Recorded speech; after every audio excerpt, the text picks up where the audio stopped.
బంగారం ధర ఎప్పుడూ పెరగడమేనా? తగ్గలేదా ఎన్నడు? ఒకవేళ తగ్గితే ఆ శుభ సందర్భాలు ఏంటి? ఎందుకని తగ్గింది? అసలు బంగారం ధర పెరగడానికి కారణాలేంటి?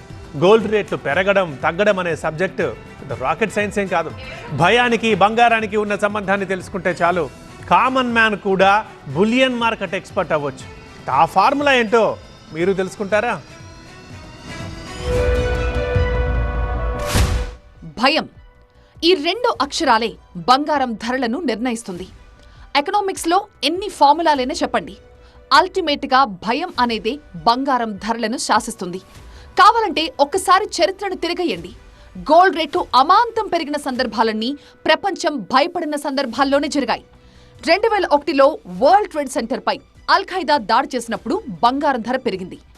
2008లో ఆర్థిక మాంద్యం వచ్చినప్పుడు గోల్డ్ రేట్ పెరిగింది. 2020లో కరోనా వచ్చినప్పుడు జనం కొన్నది బంగారాన్ని. ప్రస్తుతం బంగారం ధర ₹1,00,000 చేరువవ్వడానికి కారణం ఆర్థిక మాంద్యం వస్తుందన్న భయం, స్టాక్ మార్కెట్లు ఇంకా కుప్పకూలొచ్చన్న భయం, మిగతా సాధనాల్లో పెట్టే పెట్టుబడులకు రక్షణ ఉండదేమోనన్న భయం. యుద్ధమే కావచ్చు, కరోనా లాంటి మహమ్మారులు వచ్చినప్పుడు కావచ్చు, ఆర్థిక సంక్షోభాలు కావచ్చు, ఏదైనా దేశంలో రాజకీయ సంక్షోభం కావచ్చు, ఇలాంటి సందర్భాల్లో ప్రపంచం భయపడిపోతుంది. సో బాగా గుర్తుపెట్టుకోండి, ప్రపంచం భయపడినప్పుడు, ప్రపంచాన్ని భయపెట్టే ఘటనలు జరిగినప్పుడు బంగారం ధర ఖచ్చితంగా పెరుగుతుంది. అంతెందుకు, భయం వేసినప్పుడు దేశాలు కొనేది కూడా బంగారాన్ని. రాబోయే రోజులు ఎలా ఉంటాయో ఏమోనన్న భయాలు ఉన్ననాడు రిజర్వ్ బ్యాంకులు టన్నుల కొద్దీ బంగారాన్నే కొంటాయి. 2022లో రష్యా యుక్రెయిన్ వార్ మొదలైనప్పుడు 1,082 టన్నుల బంగారాన్ని కొన్నాయి దేశాల రిజర్వ్ బ్యాంకులు. 2023లో 1,050 టన్నులు, 2024లో 1,041 టన్నుల గోల్డ్ని కొని దాచిపెట్టుకున్నాయి దేశాలు. కారణం, ప్రపంచ పరిస్థితులు అల్లకల్లోలంగా ఉండటమే. సో బంగారం ఎప్పుడు పెరుగుతుందో ఒక ఐడియా వచ్చుంటుంది. మరి ఎప్పుడు తగ్గుతాయి? అందరూ సంతోషంగా ఉండి ప్రపంచం ప్రశాంతంగా ఉన్నప్పుడు బంగారం ధర కూడా నార్మల్గానే ఉంటుంది. కానీ ఎప్పుడేం జరుగుతుందోనన్న భయాలే తప్ప ప్రశాంతత ఎక్కడిది ఈ రోజుల్లో.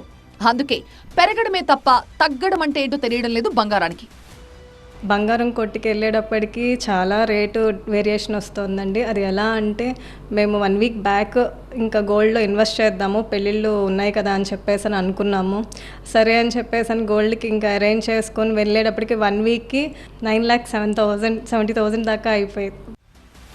అందున బంగారంలో పెట్టుబడులే అన్నిటికంటే సురక్షితమే కాదు, లాభం కూడా.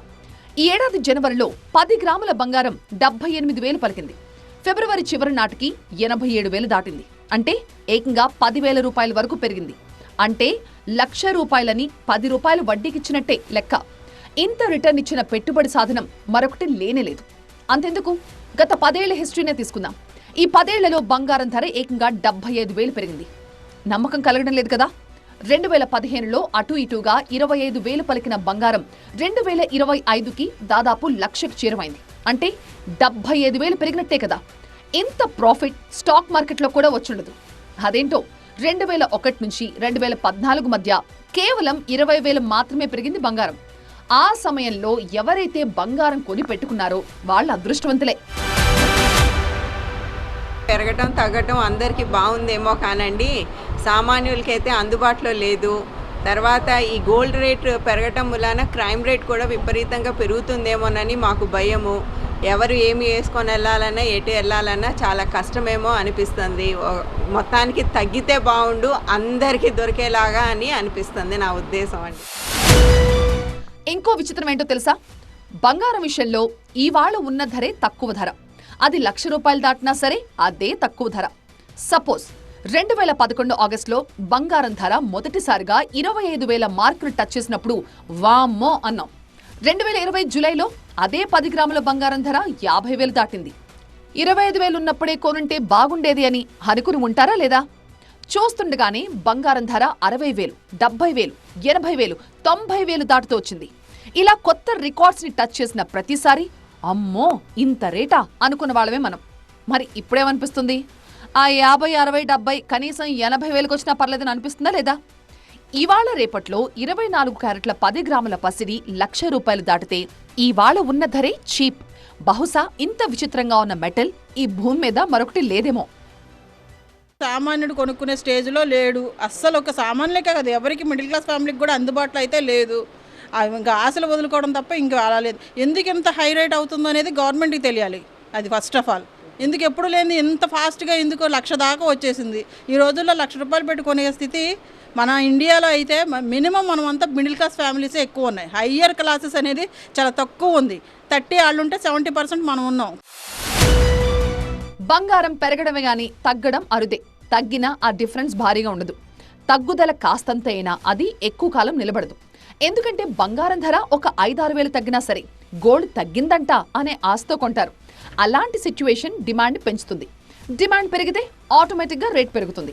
2024 జూలైలో బంగారంపై దిగుమతి సుంకాన్ని తగ్గిస్తూ ఒక సంచలన నిర్ణయాన్ని తీసుకుంది కేంద్ర ప్రభుత్వం. ఆ చర్యతో 10 గ్రాముల బంగారంపై ఏకంగా 6,000 రూపాయల వరకు ధర తగ్గింది. ఆ సమయంలో చాలా మంది మురిసిపోయారు కూడా. కానీ ఏమైంది? మళ్లీ బంగారం ధర పెరగడం మొదలుపెట్టింది. కారణం ధర తగ్గిందంట అని కొనుగోళ్లు పెంచడమే. సో ధర తగ్గడం అనేది బంగారానికి కలిసి రాదు, కలకాలం ఉండదు కూడా. లాస్ట్ 2 మంత్స్కి ఇప్పటికి కూడా గోల్డ్ రేట్ వచ్చి ఒక 15% ఇంక్రీజ్ అయింది బాగా. ఎందుకంటే ఇప్పుడు ప్రజెంట్ మ్యారేజ్ సీజను, బిజినెస్ ఉండే టైం ఇది యాక్చువల్గా. కాకపోతే ఏంటంటే రేటు బాగా ఫ్లక్చువేట్ అవ్వడం వల్ల కస్టమర్స్ ఇబ్బంది పడుతున్నారు. సాధారణ మా పీపుల్స్ కూడా ఏంటంటే కొనేదానికి చాలా ఇబ్బంది పడుతున్నారు. ఎందుకంటే ప్రతి అకేషన్కి కూడా ఇప్పుడు చిన్న చిన్న అకేషన్స్ కూడా గోల్డ్ అనేది సెంటిమెంటే. సో ఆ సెంటిమెంట్ కూడా వాళ్ళు కరెక్ట్గా ఫుల్ఫిల్ చేసుకోలేకపోతున్నారు. ఎందుకంటే రేట్ బాగా హైక్ అవుతుంది, ఎక్కువగా ఫ్లక్చువేట్ అవుతుంది. దానివల్ల చాలామంది కొనడానికి కొంచెం ఆలోచిస్తున్నారు. ఈ ఏడాది జనవరిలో 10 గ్రాముల పసిడి ధర 78,000 రూపాయలు. అప్పుడు అనుకున్నాం ఇదేదో 1,00,000కి వెళ్ళిపోతుందని. నిజంగానే 3 నెలల్లోనే 1,00,000 వైపు పరుగులు తీసింది. కారణం ప్రపంచ దేశాలపై టారిఫ్లు వేస్తామని ప్రమాణ స్వీకారానికి ముందే ట్రంప్ హెచ్చరించడం. ఆ భయంతో స్టాక్ మార్కెట్లలోనూ అలజడి మొదలైంది. షేర్ మార్కెట్లో వచ్చే నష్టాలను పూడ్చుకోవడానికి బంగారం హెడ్జింగ్గా ఉపయోగిస్తారు. హెడ్జింగ్ అంటే ఏమో షేర్లలో నష్టం వస్తుందేమో, సో ఖచ్చితంగా లాభం వచ్చే దాంట్లో పెడదాం అని ఇన్వెస్ట్ చేస్తారు చూసారా, దాన్ని హెడ్జింగ్ అంటారు. ఇక్కడ ఖచ్చితంగా లాభం వచ్చే ఇన్వెస్ట్మెంట్ గోల్డే. సో హెడ్జింగ్ కోసం బంగారాన్ని నమ్ముకోవడం కూడా రేట్ పెరగడానికి కారణం. 1,00,000 రూపాయలు ఒకవేళ వస్తే మాకు చాలా ఇబ్బందిగా అవుతుంది. లేని వాళ్ళు పాపం కొనాలంటే చాలా ఇబ్బంది పడుతున్నారు. అసలు రావడమే లేదు బంగారు షాపుకి.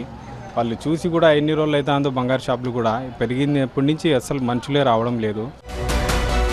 దేశంలో పెళ్లిళ్ళు పండుగల సీజన్ వచ్చినప్పుడు కూడా డిమాండ్ పెరిగి ధర పెరుగుతుంది. కానీ భయం వల్ల పెరిగిన దాంతో పోల్చితే ఈ పెళ్లిళ్ళు పేరెంటాలప్పుడు పెరిగే ధర జస్ట్ జుజుబీ. ఎందుకంటే బంగారం ధరలు మన దగ్గర ముహూర్తాలున్నాయనో పండుగలు వస్తున్నాయనో పెద్దగా పెరగవు. అంతర్జాతీయ అంశాల కారణంగానే పెరగడం తగ్గడం ఉంటుంది.